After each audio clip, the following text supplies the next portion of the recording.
সর্বসাধারণের মতো এবং রাষ্ট্রের একজন সাধারণ নাগরিক হিসাবে ৮-১০ জনের ভিতরে আমি পদ্মা সেতু ঘুরতে যাই, কিন্তু পথিমধ্যেই এবং মাঝপথে আমি দেখতে পাই যে পদ্মা সেতুর নাট বল্টু খোলা।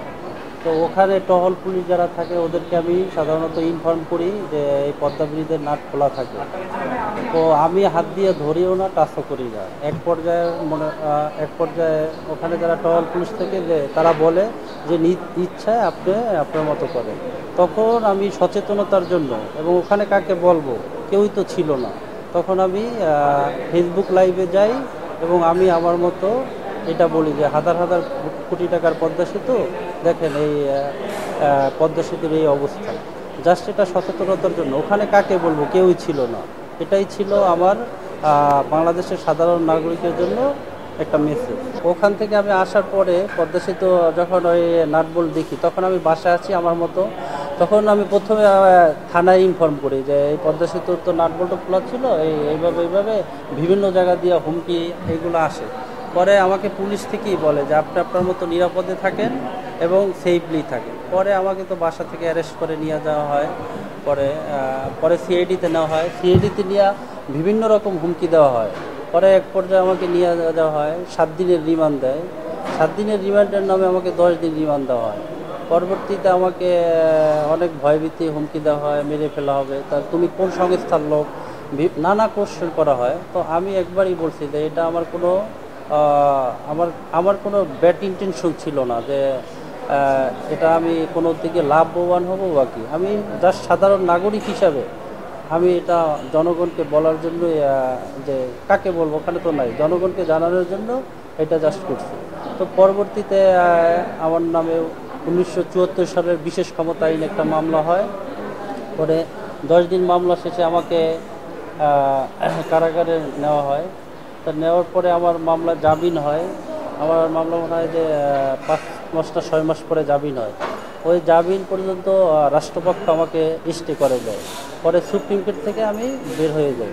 মামলা এখনও চলমান আছে এবং এই মামলা থেকে আমি এখনও অব্যাহতি পাই নাই। এবং মামলা থেকে বের হওয়ার পরে, মানে জেল থেকে বের হওয়ার পরেও আমি 4-5 বার হামলার শিকার হয়েছি এবং বিভিন্নভাবে আমাকে ভয়ভীতি দেখানো হয়েছে যে তুমি এই দেশ থেকে চলে যাও এবং এই দেশে থাকার তোমার কোনো অধিকার নেই। এখনও এই বিষয়টা নিয়ে আমি এখনও সাফার করতেছি যে শেখ হাসিনা চলে গেল কিন্তু আমার মামলা এখনও রয়ে গেল। এইটা আসলে আপনাদের কাছে আমার একটা থাকবে, মানে আবেদন থাকবে যে এই মামলা থেকে অব্যাহতি দেয়। আর আরেকটা কথা হলো যে সাংবাদিক ভাইদের কাছে আমি একটা কথা বলতে চাই যে তখন আপনারা না জেনে শুনে আমাকে যে নিউজগুলো করছেন, এটা তো সত্যি ছিল না। তো আপনারা এখন সঠিক বিষয়টা এটা তুলে ধরবেন এবং দেশের মানুষদের জানাবেন। আর আমার বাড়িঘর এবং আমার যে 2 ভাইয়ের চাকরি, এদের চাকরি পর্যন্ত চলে গেছে এবং 6 মাসে বাড়িতে থাকতে পারে নাই, বিভিন্ন সমস্যা হয়েছে। আর আরেকটা বড় কথা হয়েছে যে আমার মা অসুস্থ হয়ে গেছিলো, মানে কোমর পর্যন্ত ভেঙে গেছে।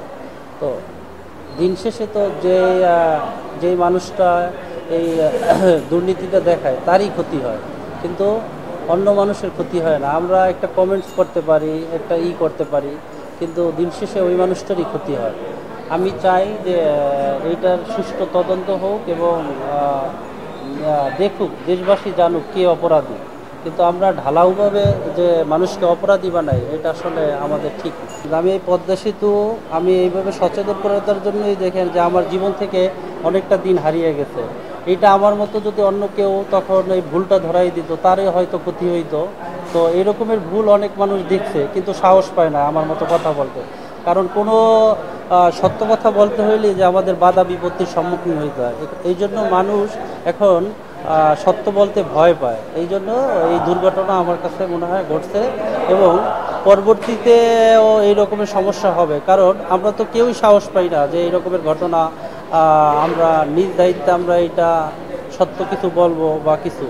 তো আমাদের উপরে সাধারণ জনগণের উপরে আমরা একটা যখন সত্য কথা বলি তখন সবারই এই ঝামেলাটা হয়। সেই জন্য কোনো মানুষ আর নিজ দায়িত্বে এই কাজটা করতে চায় না। নাট তো আমি আসলে খুলি নাই, নাট সবগুলোর ওখানে খোলাই ছিল। আমি ওখানে আসলে এত বড় একটা স্থাপনা, ওইটা আমি দেখার জন্য আসলে গেছি। তো দেখার জন্য যেই দেখি যে সব নাট বোল্ট খোলা, তো আমি তো ওটা কোনো ধরার কোনো স্কোপও নাই যে ওখানে যারা টহল পুলিশ ছিল। হুমকি তো তখন ছাত্রলীগের লোকজনই দিছে, আমার এলাকায় যারা আমার ঘর বাড়ি পুড়ছে তখনও তারা ছাত্রলীগেরই ছিল, কারণ ছাত্রলীগ ছাড়া তো আমার হুমকি দেওয়া ছিল না, তখন আওয়ামী লীগের বিপক্ষে আমি কথা বলছি, এটা মনে হয়েছে আমার কাছে স্পষ্টভাবে। তখন তো আমি জেলে ছিলাম, আমি তো তাদের কাউকে চিনি না। এটা আসলে আপনি ইউটিউবে দেখলে দেখতে পারবেন যে আমার বাড়িঘর পুড়ে ফেলছে, এটা আপনি রিসার্চ করলেই পাওয়া যাবে।